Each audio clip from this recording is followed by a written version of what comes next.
For those of you who are joining for the first time today, ThirdPath Institute is a national nonprofit getting ready to celebrate our 20th anniversary.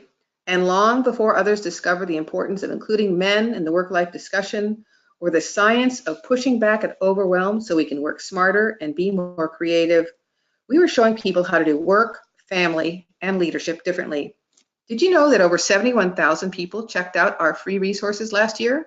Like the live and recorded versions of our Thursday with ThirdPath webinars. We're glad you're here today. And as I say every Thursday webinar, I'm super excited about today's guests and topics. It's going to be a really great webinar.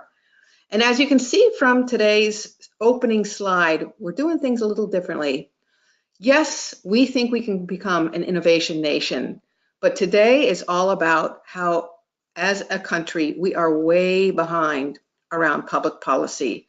But I think change is in the wind, and we've got some great people to help us talk about this very important subject. So Sherry, I am so glad you're here today. You guys have been fighting hard to make change in all kinds of important ways, but in particular today we're going to be talking about the work you've been doing around the Paid Family Leave Act and paid sick days. You're also someone who's lived this stuff yourself. So welcome. We're going to put up a slide in a second that gets us started on this important discussion, but there might be something you want to say, both to the people who are on the live event today, but people will also be listening to this as a recorded event. Anything you want to start us off with, Sherry? Yeah, I just wanted to talk a little bit about A Better Balance, which I'm co-president and co-founder of. We founded Better Balance about 15 years ago, and we've been working on issues around helping people, families in America, to be able to both care for each other and also maintain their economic security. And so we have focused on issues like paid leave, paid family leave, and paid sick days, discrimination against caregivers and on the basis of pregnancy, and issues like breastfeeding, flexible schedules, all of those issues. And I've done a lot of work on paid leave. We are a legal organization, and so we've been drafting the laws that have passed around the country and are now working also at the federal level to try to get some national programs to support families so that they can care for each other. So that's who A Better Balance is. We're based in New York. We've done a lot of work in New York, but we are also a national organization working in almost every state in the union. So yeah, that's the introduction, I would say. Thank you for your dedication to these very important issues, and there's, and not to give it all away, but tell us a little bit about the FMLA. Over the course of the FMLA's existence, we've been really learning that it's really falling short in a number of ways, and that's what we're going to get to next. But we want to start by discussing what is the FMLA? What does it actually cover? So tell us a little about that, Sherry. Well, the FMLA, which is the Family Medical Leave Act, is the only federal law that deals with the issues that I was just talking about, the ability of workers to actually take time to take care of their families. It was passed. It was the first thing that President Clinton signed when he was inaugurated in 1993. So it's not a new law, but when we passed it, we thought, it's not perfect, but we'll make changes. And so far that hasn't happened, but we're hoping that it will. So the FMLA grants 12 work weeks of family or medical leave for covered employees, as you can see, every year. But there are limitations on who is covered. One limitation is that you have to work for an employer who has 50 or more employees within their 75-mile radius of their main headquarters. And the workers have to have worked at least 12 months in the past year and for at least 1,250 hours in order to be able to take this time. The purposes that the FMLA covers are bonding leave, parental leave, when you have a new child in the family, either birth or adopted, medical leave for your own serious medical conditions, and that's important. and family care for family members who have serious medical needs, and also certain needs around military deployment, which was the one thing that has been added over the last 40 years. Yeah, and what we're gonna see another slide that talks a little bit more about some of the specifics about the FMLA, but I underlined a couple things because a little bit further into the broadcast, you're gonna see that these limits that of who is covered and not covered really disproportionately impact low-income families, and this is a significant problem. So we're gonna really make sure we focus on that as we get a little further into the broadcast. All right, so I want to get to the next slide. Tell us a little bit more about the FMLA. Yeah, so the main thing to know about it in terms of why the deficiencies, besides the problems with the coverage, is that it's unpaid, and so that is a problem for us, particularly for low wage workers. It can be used for family leave or for your own medical leave all at once or in smaller units, but parental leave you have to take it all at once. The main thing that you get from the FMLA is that you have the right to be reinstated to your exact same job. Your employer has to hold that job for you while you're on leave. There are some exceptions for what are called significant employees, but mostly that is what the FMLA gives you. And also the maintenance of health insurance coverage during leave, which has become more and more important as the years have progressed and health insurance has become such a serious issue for people. So it's illegal for an employer to punish or retaliate against an employee using FMLA, and that is a significant benefit. But again, it's unpaid leave. Yeah, and I think what's probably not inaccurate to say is even though it might be illegal and even though not everybody's covered, even in the organizations where people are covered, I bet there's some. I think you even have a hotline, don't you, where people can call up and say, hey, there's been some problems around how I've been treated around taking some time off. Is that right, Sherry? Yeah, that's totally right.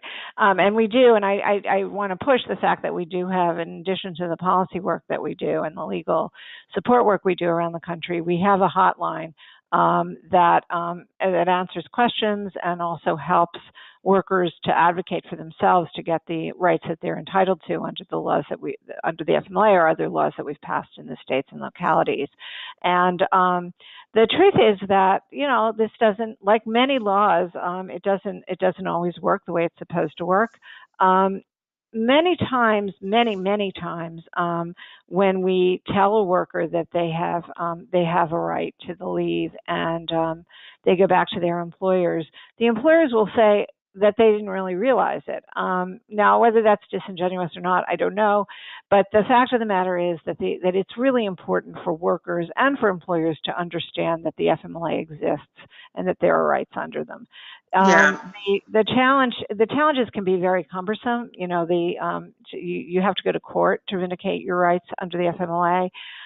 There is not a robust administrative remedy, and so we really like to try to work with the worker and the employer to make sure that it's understood that this is a right and that we can go to court, and that the employer really does need to take the person back under this law. Yeah, no, but I'm glad it's really good to be having these kinds of webinars so that people know that this is a right. Yes, I think that's something I didn't even think about, how really just the simple act of educating ourselves about what our rights are is perhaps already an important takeaway for today's webinar. There's going to be a bunch more. You'll see there's ways we can really help promote some change, and we're going to be learning a lot about that today. But this is, already a really important point, Sherry. Thank you. Here's the truth.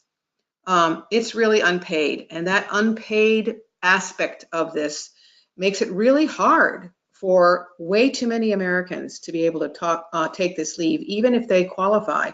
And so tell me a little bit more about that. Yeah, and I mean, Jessica has put up our blueprint, our report on this, on paid family leave and the FMLA, and I urge you to look at it or to go to our website, and there's a lot of Know Your Rights material on that website. But a survey has estimated that about half of those who are actually eligible, and that doesn't even include the people who aren't eligible because of the requirements that I mentioned before, but half of those who are eligible can't afford to take it, don't take it because they can't afford it to take that much unpaid leave.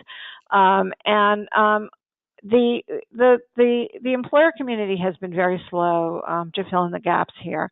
Only 13% of private sector workers have any paid family leave, and that is less for low-income workers. And I would say that's a private sector stat, but public sector is not that great either.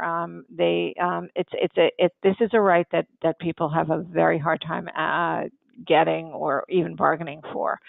As we put up on this slide, birth of a new child is one of the major factors leading to poverty in the United States, and that shouldn't be. It's a glorious thing to have a new child, and it should not lead to the kind of financial difficulties that people have, and it is for women the single most important factor in putting them into poverty. So that's one reason that paid leave is so important.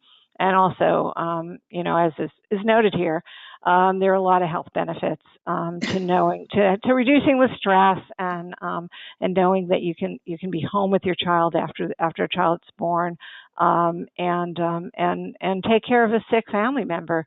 There are a lot of studies that show that family members taking care of family members will lead to better outcomes in terms of health also. So it's a really important issue, and we're happy that it's finally getting the attention it deserves. Oh, it's a little frustrating that there's so many positive benefits from this. So many people, the people who need it most have so little access to it. Again, it must, you have to really work on your energy to keep on trying to be positive sometimes around these things. But I do think what we're going to find is that, there's been some progress. We're seeing some momentum for change. And that, one of the places we've really seen some change, and actually historically, this is not unusual for states to play a role in helping promote some change around issues where the federal level is slow to make change. But tell us a little bit about how the states are stepping in and providing some relief, with, of course, California having done this quite a few years ago. So tell us a little bit about that, Sherry. Yeah, so California in 2002, well, I should step back. I mean, temporary disability insurance is something that states passed, several states passed, 5 states passed in the late 40s, early 50s. That's for your own temporary disability. And that's the TDI, yes. And those states really led the way in also adding paid family leave to your own disability, also being able to take off time to care for a new child or a family member. And so the first states to do that were California, which added paid family leave to their temporary disability insurance program in 2002. And then it was followed by New Jersey, Rhode Island, and New York. Hawaii has a temporary disability insurance program as well, but has not added paid family leave. And in just really recently, in the last 2 years, Washington State and Massachusetts, as well as the District of Columbia, have passed paid family and medical leave laws.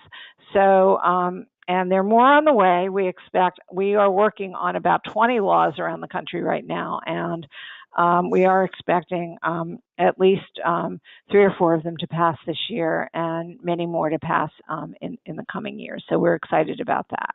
Yeah.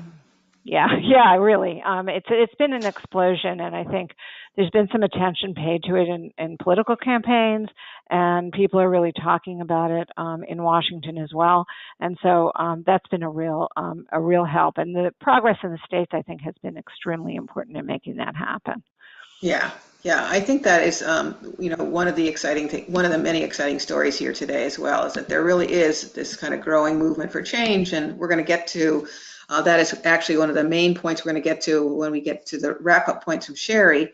All right, so how else has let's get sure our audience understands the difference between what's happening on the state level, what's happening FMLA, and what I I kind of knew this, but again, I read that great report. It really helped make it more clear to me that FMLA is about job protection.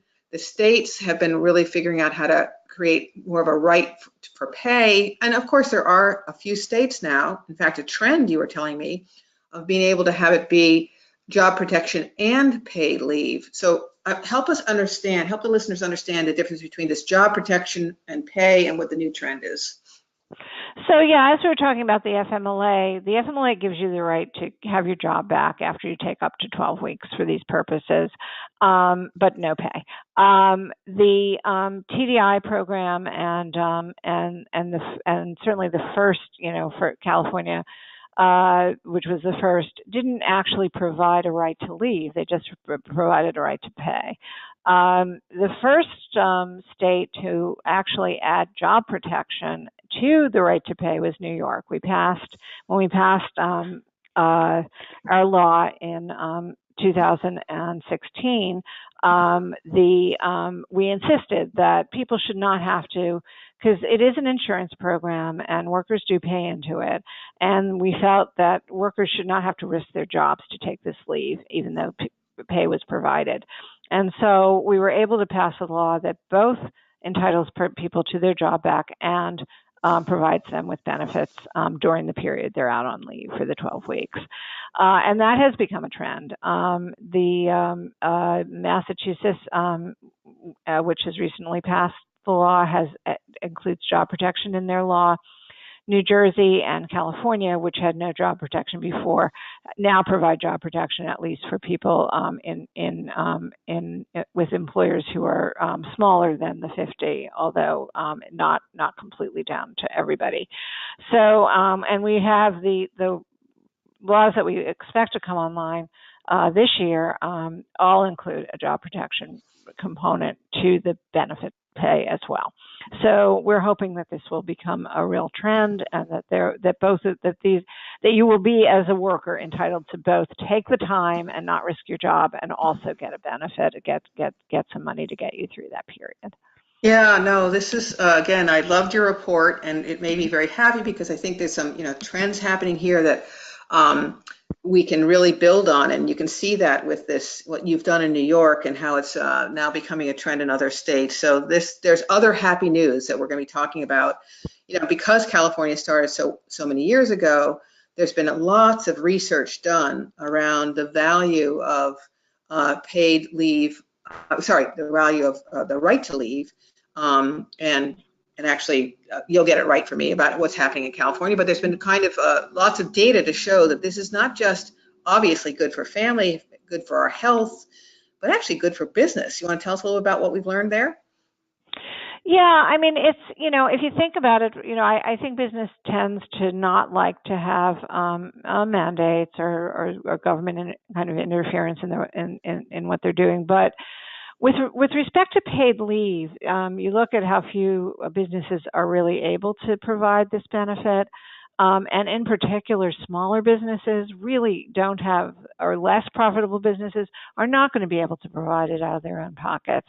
And so setting up a program where the benefit is provided by the state or by insurance means that small businesses can compete in terms of giving their employees the benefits that so many small employers want to give their workers, because I hear over and over again when we're talking to business, small business, we're like a family, we really want to do this, but we can't afford it, and this enables small business to afford it.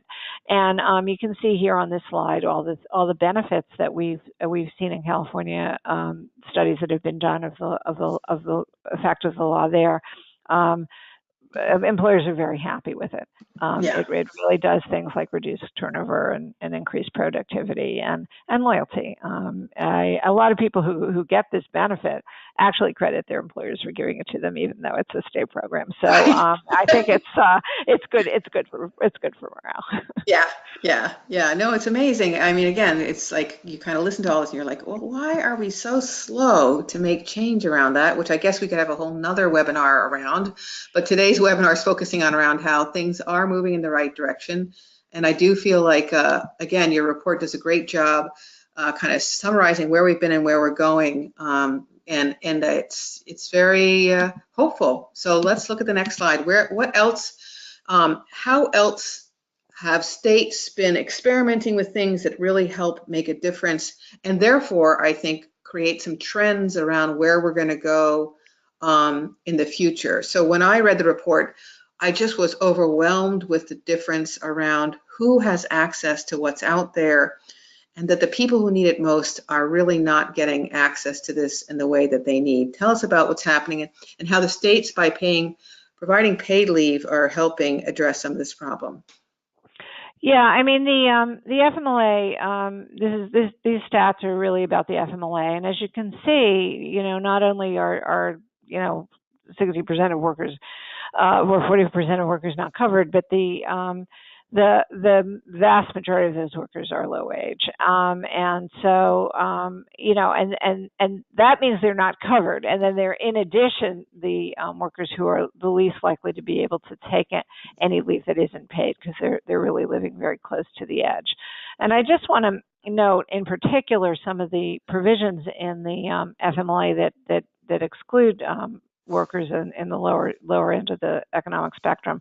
A lot of low-wage workers change jobs a lot, and so the 12-month this is something we actually have learned from manning our hotline, that 1 year requirement of 1,250 hours for one employer, and it's for one employer, really does exclude a lot of people from even being eligible for this program, and so. And the idea that, especially in this economy, there are a lot of people who are working part-time involuntarily. They are just not able to access the FMLA program at all. And we've been trying in the new laws that we're passing to ensure that those kinds of requirements are not included. And so all of the state laws that have passed so far cover everybody. There's no employer size carve out where there is in the FMLA, and there's also not there are waiting periods that range from a month in New York to 6 months, but not the kind of 1 year period. And we try also to make it, if there is a requirement of work attachment, which I think there should be, that it can be met by any number of employers instead of just by one employer, and that I think is a really big help for low-wage workers. So we are trying to make improvements in the laws that we're passing now, the paid leave laws, over the FMLA. Yeah, I mean, many families need it, but especially low-income families. And it just seems, when I was reading some of these statistics and thinking, I hadn't really thought about how much the 12-month criteria or the 1,250-hour criteria would really have this negative impact on families where, sometimes it's like the employers are not, they're just-in-time employees. And so you aren't even you don't have an employer who's dedicated to keeping someone. And so, it just becomes a vicious cycle. So it was fascinating to read about how much this is skewed in a way that really negatively impacts lower income families, which is what the legislation really needs to protect and help. Well, thank you again. This is very important work, and maybe this the bonus point that we've had, even though it's taken us way too long to make change, is that the states are helping us understand how to improve what we need at the federal level. There's one other way that the states have helped us get smarter about this. I have another slide. We've learned that we need to get smarter about the meaning of family. So again, to remind us who's covered, what is the reason you could take a leave, and then explain how expanding the meaning of family is so important if we want to really make this accessible to a diversity of families. So, as we said, the FMLA covers parental leave for any new child, but it also covers care of a family member. The problem is that the family members, as defined in the FMLA, are only your spouse, your parent, or your child under age 18, or disabled child, so that even if you have a child, and I have some older children who are in college, who you may need to care for if something happens to them, you can't take that FMLA time because the 18 is a cutoff. We have been trying to. We've done a lot of work on and a lot of research on what families look like in America today, and there's a great diversity of family structures. A lot of extended families, grandparents caring for their grandchildren, domestic partners who are also not covered under the FMLA. And so we have been really working very hard to expand the notion of family. And at this point, Massachusetts, New Jersey in particular has expanded. This just happened. Governor signed this law just a month ago. Expands the definition of family to include a robust list of family members, including siblings, including grandparents, and in-laws, but also including those who are related by blood or affinity, whose relationship is like a family member. So that is also a trend. It's a trend we're also trying to push in paid sick days legislation as well, because people have different family structures, and they care for people and love people who may or may not be in the family list, and certainly not in that very small family list.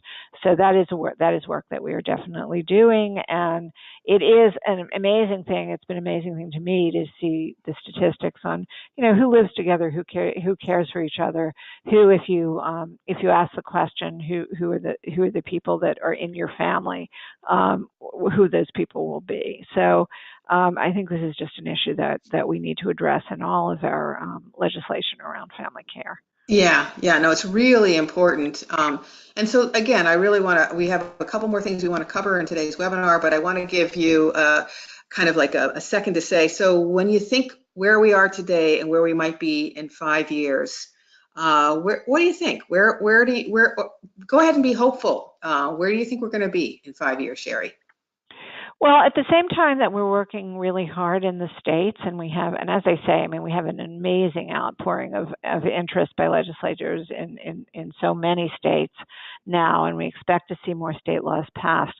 But we are also starting to work very hard at the federal level, and there is a federal law proposed called Family that would provide paid family leave of the kind we were talking about, both parental leave and care for family members and care for self, would add it to the Social Security Act as another part of how you can get benefits. And so we're working with legislators in Washington on that law.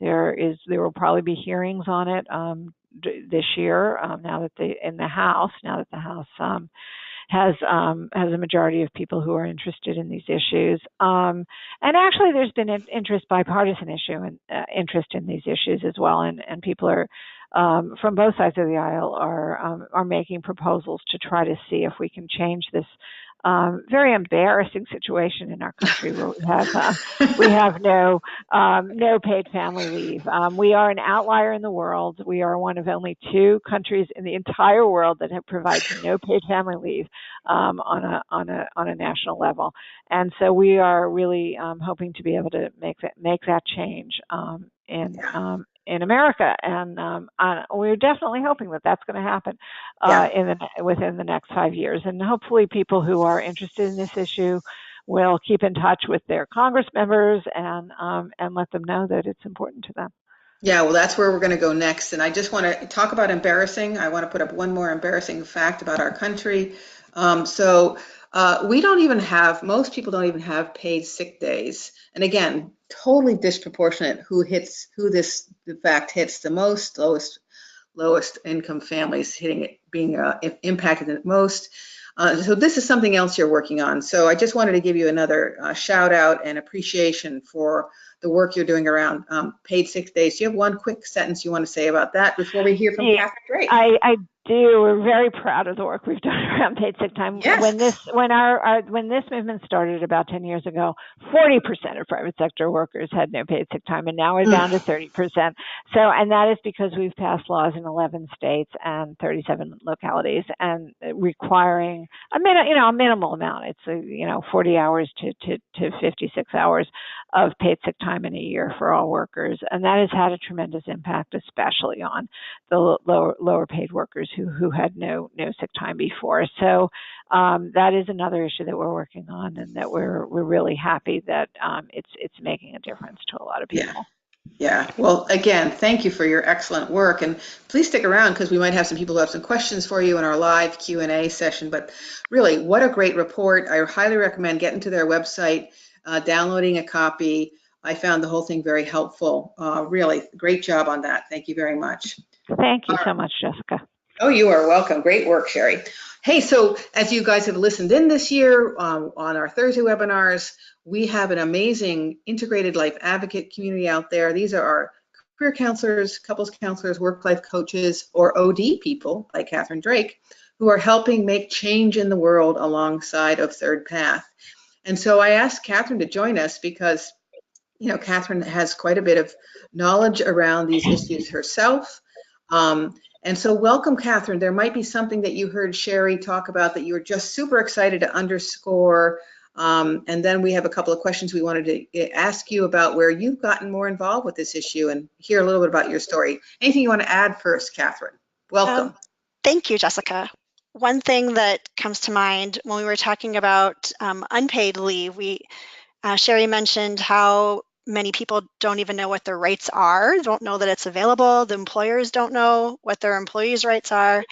And so we've been thinking, while paid leave is a huge step and we need to get there, I still believe there will be a lot of work to do once we have it. Yes.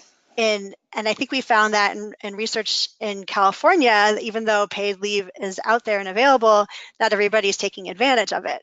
And so I just like to think ahead to what's next, I guess. Yes. After we do this, there will be lots of work, and it's really a culture shift in how we value caregiving, something that Bridget Schulte talks about in her work. Yes. Well said. What's coming next. Yes, and I think that's a really important message from today's webinar is that we need to know our rights and we need to help other people know their rights. There's another thing we can do from today's webinar. We've been really learning how collectively we can push for change, and this is something that you've been learning a little bit about, Catherine. You were on a journey. Tell us what got you started on this journey of being passionate about this issue, and where has this journey taken you? And then I'm looking forward to you educating us about some suggestions about how we could get more involved. Sure. So I'm launching a business with my business partner called Work Utopia Consulting, and we are focused on organizational workplace culture and work-life integration. And we believe that we can do work differently in a way that supports employees' lives outside of work while also benefiting employers. And as we were thinking about how we do that, we realized that if we want to truly transform workplace culture in the United States, we need good supportive public policy and to do that. And that includes paid family and medical leave. So we're based in the Twin Cities in Minnesota, and paid family medical leave is actually going through our House state legislature right now and has a lot of momentum and excitement behind it. And so we found a way to get involved with a local advocacy group, the Minnesotans for Paid Family and Medical Leave. And through that group found we're drawn to a showing of a film called 0 Weeks, which I have to put a plug in for because it's very enlightening and very powerful, and outlines all of these issues, but it tells the human story. It shows examples of people and their lives and how they were affected by not having access to paid family and medical leave. And so we, from there, we connected with some other people in the organization, and we ended up submitting a proposal and presenting at a local conference, letting people know why we need paid family and medical leave for all Minnesotans. And so this slide right here comes out of our presentation at the conference. So while we talked about it specific to Minnesota, we came up with some ways for people to get involved in their local community and advocating for this legislation. So Yeah. Tell me, this is wonderful. It's, really it was fun to hear kind of how much you've moved way up the learning curve and become a very politically active person around this issue. And to me, where we first started talking about what was that film, 0 Weeks. I highly recommend people doing a quick search for 0 Weeks on the internet. You can see the little clip about the film, and then it looks like there's actually ways where you could organize groups to watch the yes, film. you can organize a screening, and it's Yeah, also available on Amazon and iTunes if you yeah, want to watch it yeah. there. So there's ways you can, if you're excited by wanting to make a difference, get some people together, make some change around this. It's a really great resource that will get people pretty excited about trying to help you make Mhm. change. Um, so there might be one other thing you want to think about around ways that people can make a difference. We also heard today, get to know your own rights. What's happening in your state. What rights do you have at a federal level? What else would you like to add? Absolutely. Well, I want to go back to the 0weeks.com website because there are some great, and number 10 down there are some great resources on their page. Some images and facts that you can share through social media to get the word out, as well as reports that may answer some questions you have after hearing this presentation. It's a one of many great resources out on the internet if you want to do some Yeah. searching. Yeah. In fact, I'm going to add one more way we can get involved. I had fun. I was thinking about this before Catherine and I were planning about what we want to talk about. And so I now updated the list. 11 ways to make a difference. So, Yes. because one Yeah. of the things that ThirdPath learned a long, long time ago, and Sherry, I want to get your thoughts about this in a second too. If we don't stop thinking about this as a women's issue, we're really not going to make change either. We have to think about having men and women involved with caregiving and really getting images out there about men involved with leave and caregiving, just like we get beautiful images out there of women and moms out there doing caregiving. What do you have to say about that, Catherine? What do you think about that? Is that something you're passionate about too? Absolutely. We know if we want to go back to the research, and I always like to go to the research, we know that when dads are involved in caring for newborns and children from the start, they are more involved as their children grow older. It changes it increases their confidence with parenting roles. It also leads to more equitable division of labor in the household. And so parenting roles and responsibilities are divided more equitably from the start. And the men, we've looked at some surveys from dads who've been able to take leave, and universally they have zero regrets, and they feel that their relationships with their children are much deeper, and they wish that more people had access to the leave that they were able to get Yeah. themselves. Yeah, in fact, it's going to take us a couple days to get it up there, but we're going to be putting up a new blog on ThirdPath's website talking about this exact thing, because there's a really cool initiative by Dove Men Plus Care this year where we're encouraging people to take a pledge for paternity leave, and Dove is actually going to give away $5,000 grants to some of the dads out there who want to take paternity leave but can't afford to take leave. So if we really want to create a world where we recognize the importance of caregiving and want gender equity, there's pretty much no better way than to get men involved with caregiving alongside of women. Sherry, I bet you have a thought or two about this too. We want to. Yeah, and I mean, we had to fight. I mean, the original proposals coming from the Republican side of the aisle on parental leave would have just been maternity leave, and that is such a mistake Yeah. for all the reasons that you just heard.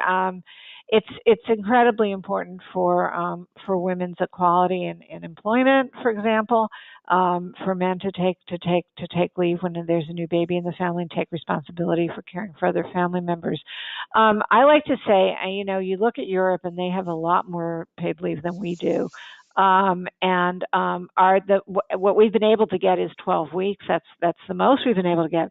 But as I say to people, people say to me, but in Sweden, they try to get men involved by use or lose.